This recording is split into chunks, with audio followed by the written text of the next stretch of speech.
Pag may 100 puno ka na ganitong papaya, ganito karami ang bunga, pwede ka na magpaaral ng kolehiyo. Ay gawin mo lamang at sara yan, palagay ko makakabayad ka ng tuition, pamasahe at allowance ang anak. Ikaw na yung maglako. Ako yung natutuwa na may ito hindi natutumba pa. Sana hindi na matumba.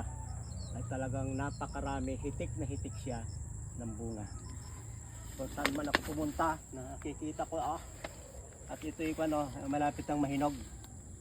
Dumidilaw-dilaw na ng kaunti, nagbabadya, nabibigyan na ang nag-alaga sa kanya ng matamis sa bunga. Ang pagpapalaki ng bunga, kung gusto nyo malalaki lahat, tatanggalin nyo yung isa do sa, halimbawa ito ay 2, tatanggalin yung isa maliit pa. At yung tinanggalin nyo, huwag kayong manghinayang, pupunta rin yun doon. Pupunta rin yun doon. Ito nga pala yung variety na maiksi pero lumalaki. At talagang suportahan lamang ninyo ng mga nabubulok na dahon yan. Lalaki ng lalaki. Walang kanyan, walang ibang nilagay kundi iputang manok saka yung mga nabubulok-bulok na dahon.